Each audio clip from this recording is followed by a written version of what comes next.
बोलो श्री कृष्ण भगवान की जय। श्रीमद् भागवत महापुराण की जय। श्रीमद् भागवत महापुराण 15वां अध्याय। लोभ का कभी अंत नहीं होता। युधिष्ठिर, लोभ का कभी अंत नहीं होता। भूख और प्यास मिट जाने पर खाने पीने की कामना का अंत हो जाता है। बच्चों, अगर पेट भर जाए और प्यास मिट जाए तो दोबारा खाने की इच्छा नहीं होती।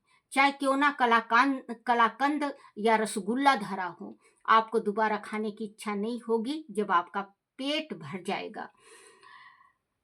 जाता है। क्रोध भी अपना काम पूरा करके शांत हो जाता है, परंतु मनुष्य आदि सारी पृथ्वी की संपदा को भी जीत ले, सारी दिशाओं पर भी अधिकार कर ले, फिर भी उसकी तृष्णा का अंत नहीं होता। एक इंसान ऐसा है, मानव जाति ऐसा है, मान लो आपके पास कुछ नहीं है, कुछ भी नहीं है। आपके पास आ गया 500 रुपए, आप भगवान से प्रार्थना करोगे या कमाने की चेष्टा करोगे 5,000, 5 लाख, 5 अरब, 5 खरब।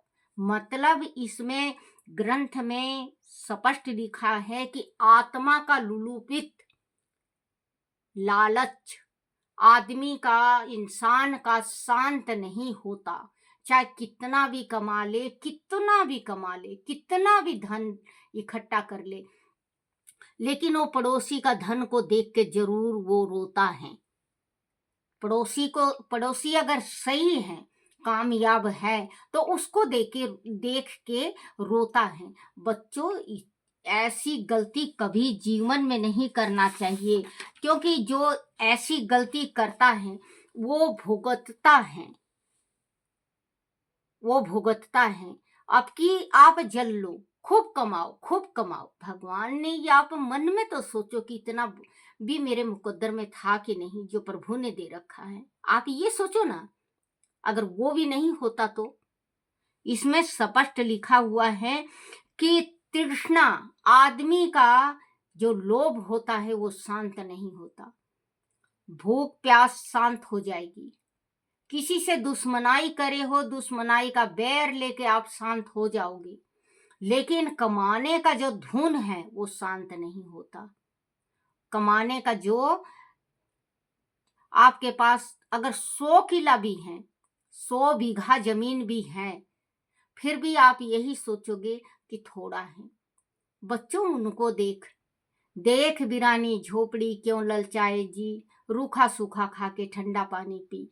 क्योंकि अगर आपके पास इतना तो है, उनको तो देखो जिनके पास छत भी नहीं है, जो तिरपाल डाल के रहते हैं, अपना जीवन, पूरी जिंदगी तिरपाल के ही अंदर जीवन व्यतीत कर देते हैं। उनको तो देखो, आपके पास परमात्मा ने बहुत कुछ दे रखा है। आप ये तो सोचो कि ये भी मेरे नसीब में था कि नहीं, मालूम नहीं किसके नसीब का है।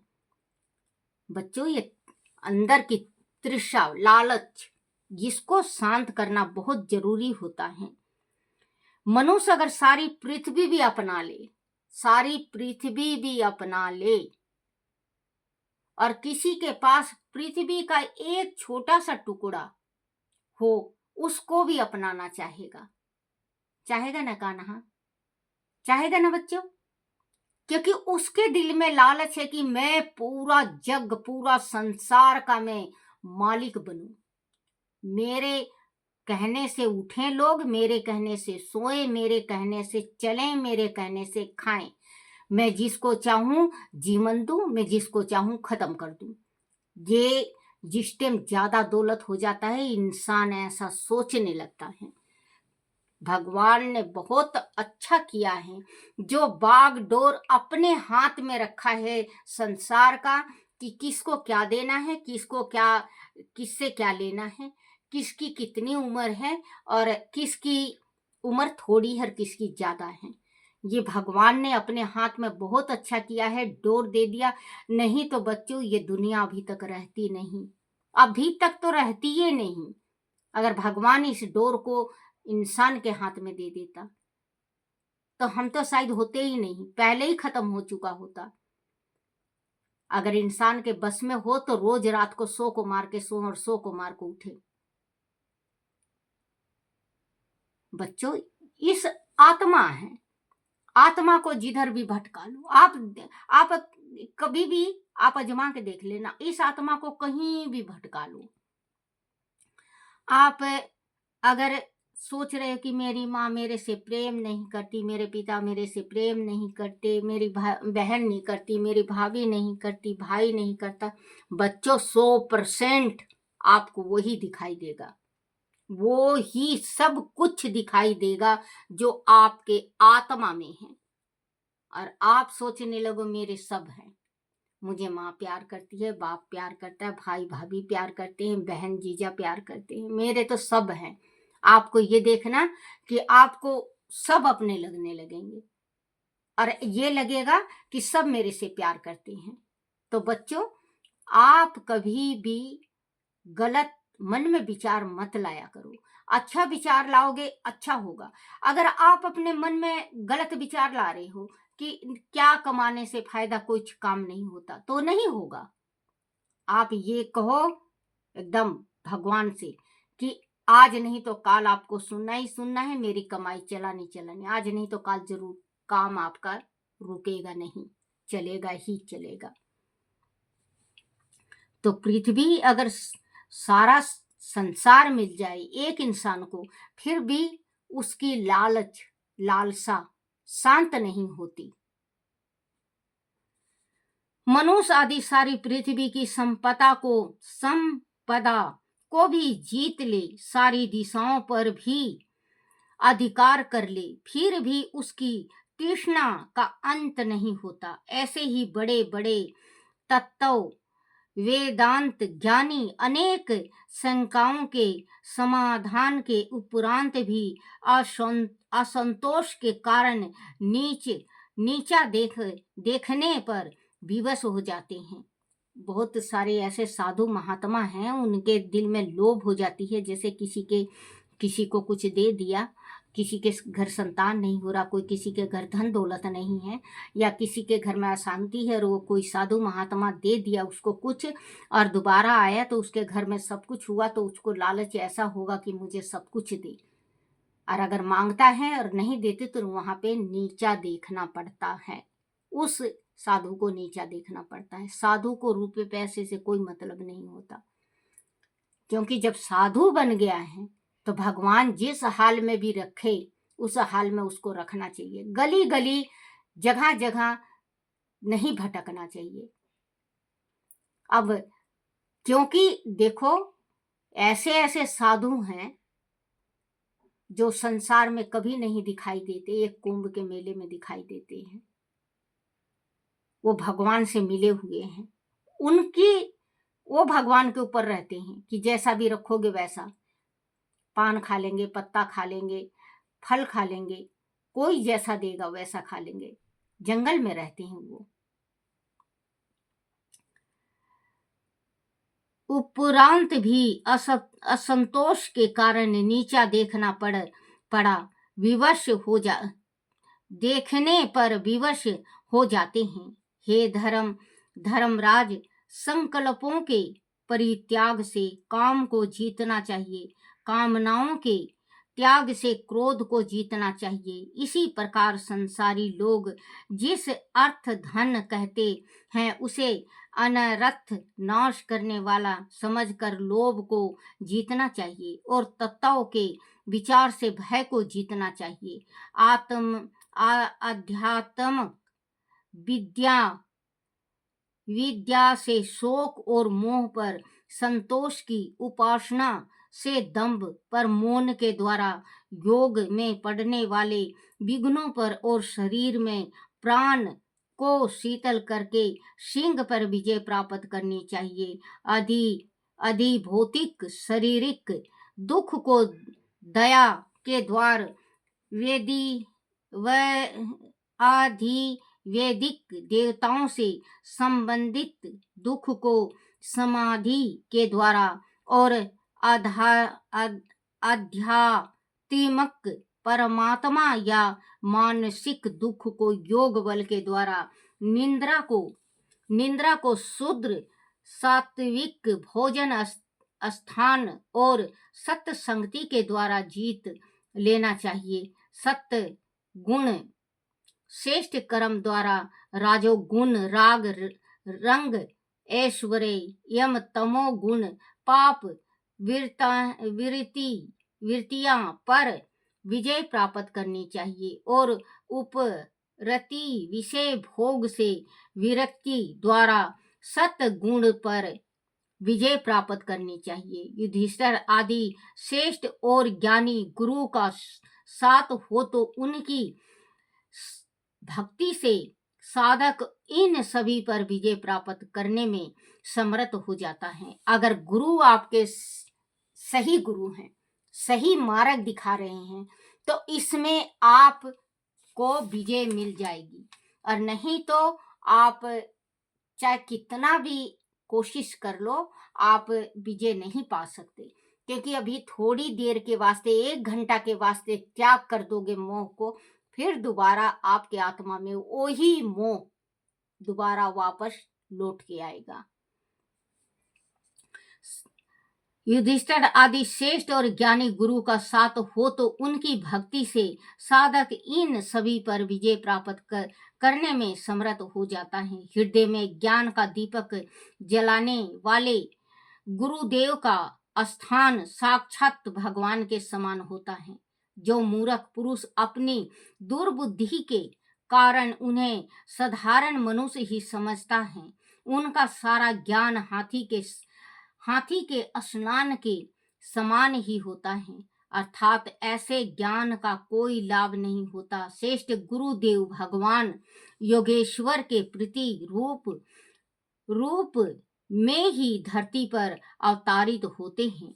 शास्त्रों में जितने भी नियम संबंधित आदेश दिए गए हैं, उनका एकमात्र तात्पर्य यही है कि मनुष्य काम क्रोध लोभ मोह पद और मत्सर इन 6 शत्रुओं पर विजय प्राप्त करे, जिससे 5 कर्म इंद्रियों और मन पर पूरी तरह से नियंत्रण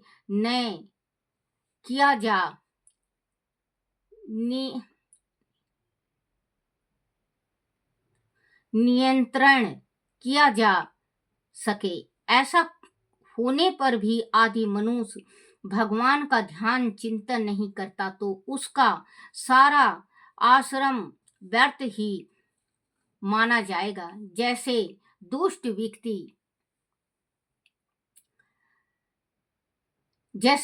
व्यक्ति के श्रेष्ठ कर्म भी कल्याणकारी नहीं होते, उनमें जैसे दुष्ट पुरुष का जो भक्ति करता है या ज्ञान बांटता है उसका नहीं होता, क्योंकि उसके मन में कालस होता है, उसके मन में कपट होता है। जो आत्मा साफ हो और गाली भी दे दे तो आपको आशीर्वाद के जैसे लगेगा, और मन पाप है, आपको आशीर्वाद दे रहा है तो नहीं लगेगा, क्योंकि उसके मन में कपट है। कपटी तो भगवान को प्यारे नहीं होते, चाहे कितना भी दान पुण्य कर ले, लेकिन कपटी इंसान का भगवान भी दान पुण्य नहीं लेते।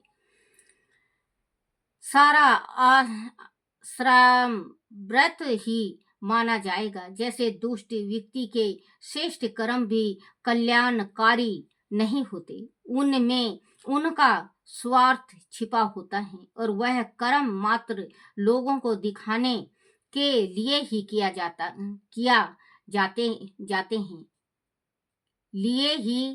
जाते हैं। मतलब दूसरों को दिखाने के वास्ते दान पुण्य देते हैं, दूसरों को दिखाने के वास्ते अपने गुरु की सेवा करते हैं और मन में आशा लगाते हैं कि मैं गुरु की सेवा कर रहा हूँ और मुझे कोई मेरी बड़ाई करे। बच्चों, बड़ाई करने से सारा पुण्य छीन हो जाता है।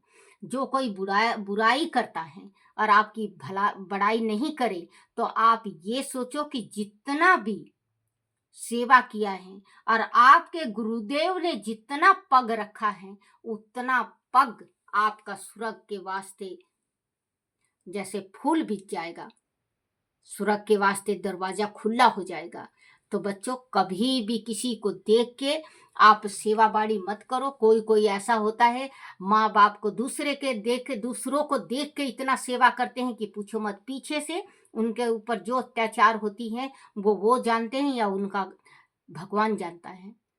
तो बच्चों, आप दिखावा के वास्ते नहीं, प्रेम होता है मन से। दिखावा का तो कोई प्रेम ही नहीं है, नहीं होते। उनमें उनका स्वार्थ छिपा होता है। जैसे कोई किसी को दान दे तो मन में यही संकल्प करता है कि मेरे घर में इतना हो जाए, मेरे घर में उतना हो जाए। बिना लालच का कोई आजकल नहीं दान देता, फिर वो दान लगता भी नहीं, वो दान लगता नहीं। जो लालच से दिया गया दान, दान नहीं है। लालच से दिया कन्यादान, दान नहीं है। लालच से किया हुआ माँ बाप का सेवा, सेवा नहीं है। लालच से भाई के साथ देना, कोई साथ देना नहीं है। आप गांठ बना लेना, अगर आपको बुरा लगे तो मुझे क्षमा कर देना। नहीं होते। उनमें उनका स्वार्थ छिपा होता है और वह कर्म मात्र लोगों को दिखाने के लिए ही किए जाते हैं। मानो कोई ढोंगी साधु तिलक छाप लगाकर लोगों को ठगने निकला हो। मन पर विजय प्राप्त करने के लिए भोग वासनाओं का परित्याग करके निवृत्ति मार्ग अपनाना आवश्यक है। ऐसे व्यक्ति एकांत साधना से मन को समस्त संसारिक कर्मों से दूर रखता है और भिक्षा वृत्ति से ही अपना जीवन निभा करता है। वह पवित्र भूमि पर शीतल चित्त से बैठकर ओमकार का जाप करे। धीरे धीरे प्राणायाम द्वारा अपने भटकते मन को शीतल करने का प्रयास करे। ऐसे अभ्यास करने से चित्त शांत हो जाता है। सभी कामनाएं पास आने से परहेज करने लगती हैं और समस्त विनतियां शांत हो जाती हैं। तभी चित्त परमानंद में लीन हो जाता है और संसार से उसका नाता टूट जाता है। जो सन्यासी पहले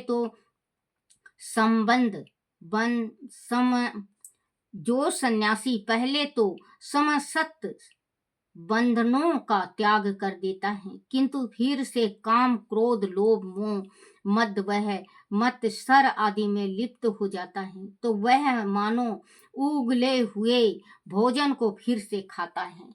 जैसे कोई साधु संत तपस्या कर रहा है, मोह ममता गृहस्थी परिवार सब कुछ त्याग दिया है और कुछ दिन के बाद फिर अपने परिवार को अपना लिया, गृहस्थी को अपना लिया, जो कमाता है अपने परिवार में देने लगा।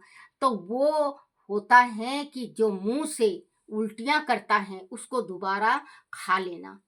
वो साधु साधु नहीं रहता, वो नास्तिक हो जाता है। क्रोध लोभ मोह मद वह मत्सर आदि में लिप्त हो जाता है, तो वह मानो उगले हुए भोजन को फिर से खाता है। ऐसे व्यक्ति सन्यासी नहीं अपितु निर्जल कुत्ते के समान निर्जल कुत्ते के समान निर्लज कुत्ते के समान होता है। कर्मों का त्याग करने वाला, गृहस्थी व्रतों का त्याग करने वाला, ब्रह्मचारी गांव में रहने वाला, वन प्रस्थित इंद्रियां लुलुपित सन्यासी, ये चारों आश्रम के कलंक हैं।